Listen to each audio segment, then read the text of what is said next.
The implications of a database customer value management approach is to integrate and consolidate customer information. The basis is to create big data in order to learn about customer preferences individually, so what individual customers want, what they prefer, in order to do product and service customization, to personalize service and products offered to each customer to meet expectations.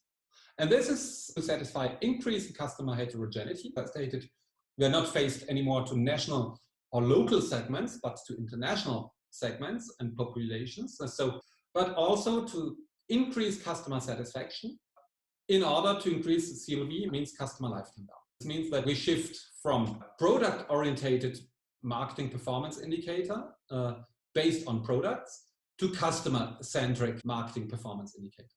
So the objective is not more really to increase turnover or sales or market shares, but it's to increase individual customer satisfaction, individual customer lifetime value, that is the benefit generated by a customer all over his life, which are the key objectives. So we switch from product-centric strategies to customer-centric strategies. This is exactly the paradigm shift I explained. So from a product manager, we shift to a customer manager. And this means we have a different kind or type of marketing which is done, which is called relationship marketing, where we consider customers as assets who have a lifetime with different cycles. So when a customer comes into the database, we first acquire the customer and we have to discover the customer. We have to learn about him or her. This is the discovery cycle. And then the customer will buy. We will not know more about him or her. This is an exploration cycle. And then we will sell more and more products to him based on a personalized relationship. This is the development cycle. And finally, and we'll try to increase this development, sell always more in the development cycle. And finally, there's the defection cycle, where the customer will defect, becomes unloyal, and we might lose him or we might reactivate. So some customers might buy less. So we call this then reactivation of dormant customers, customers who are inactive.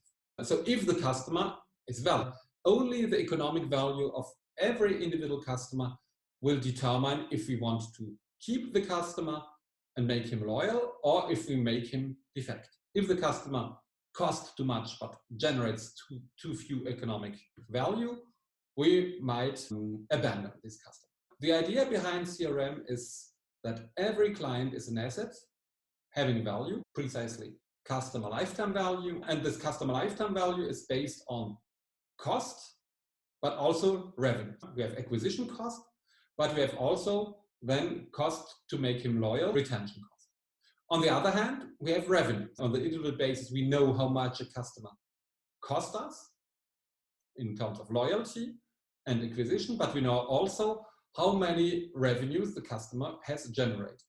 And the difference between the revenues and the cost is the benefit. Customer lifetime value are the revenues minus the cost, so the benefits in the past and in the future. The question is how much benefits a customer individually generates in the past and in the future. This is what you can see here. CLV is acquisition value. What is acquisition value? The advertising cost to recruit new customers, but also recruitment cost. For example, mobile phone sector, customers are recruited through a lot of sales promotions. For example, a mobile phone provider might give you a new smartphone or might say, okay, the first 3 months are free. These are acquisition or recruitment costs.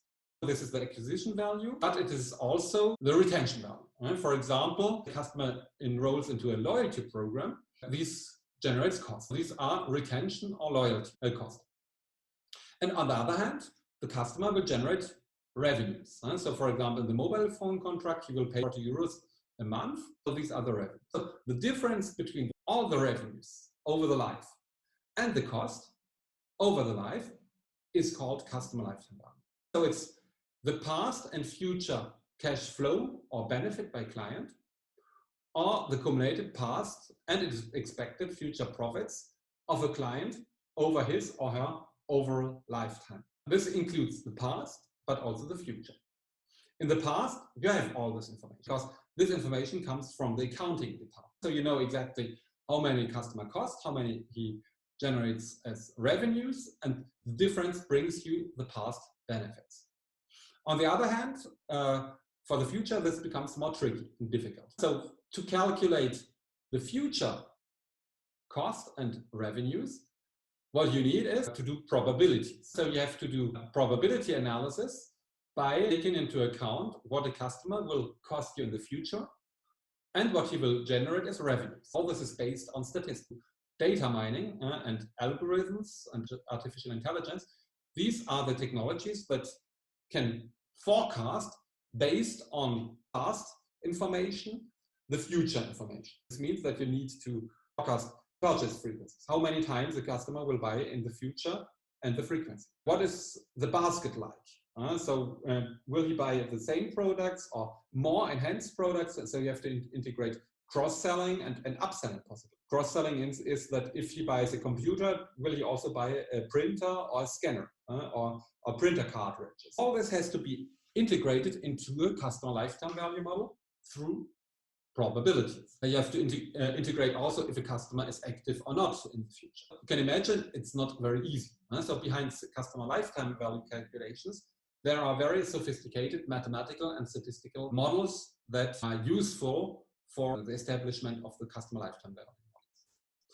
Customer lifetime value is then used for segmentation. You prioritize customers with high CLV, which are your platinum customers, and you abandon customers with low CLV. And there again, we come to the idea of budget and resource allocation. So you will allocate principally resources to high CLV customers and not to low CLV customers. The priority is done to your best customers and not to your low value customers.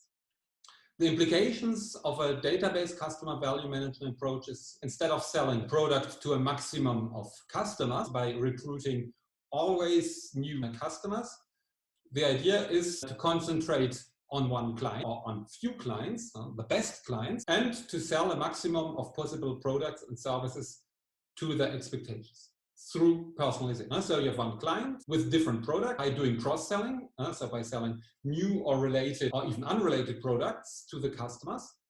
For example, if a customer buys at Amazon only books, Amazon might consider to cross-sell other books, but also CDs or computers or now even retail products or clothes. So on the marketplace platform, Amazon can sell basically all kind of product categories to one client. This is called cross-selling. And upselling means that instead of buying low-cost products, Amazon can sell more value products, which brings them more benefits and which bring also more value for the customer. We focus on fewer clients involved into the concept of resource allocation. For example, platinum customers at Air France represent something like 10% of the database and contribute by something like 50–60% of the benefits of Air France. You see, few customers bring the main part, the majority of benefits to the customers. And that is why it makes sense to concentrate on these few top customers in order to increase the benefits for them. And it does not make sense to spend money to customers which have no value. It's actually where a firm has to terminate the relationship. This is a major change that of always recruiting always new clients. Loyalty becomes now important. The loyalty, but not loyalty of all customers or retention of all customers, but retention of only the best customers having high customer lifetime value. And for those customers who merit a relationship, firms have to allocate higher resources, or most of the resources, which means money and human resources. You take the example of, for example, Flying Blue Air France. Platinum customers have top services and priorities during the whole journey. They have hotlines where they can book flights for free, 7 days a week, 24 hours a day, from abroad as from France. And so a lot of services, which costs a lot of money. Various small customers don't have this service at all. If they want to have this service, they have to pay. If they want to call the hotline, they have to pay. Or if they don't want to pay, they have to manage everything on the chatbot or on the web platform. This is called also Salesforce automation. So for smaller customer, less resources are invested, which means that the customers are having only the opportunity to communicate with the brand with chatbot, whereas top customers can deal directly with a human. And so that's the main difference between top customers and beta customers in terms of resource allocation. The comparison of I'm here. I'm closer than close. I'm here.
I'm here. I'm closer than close.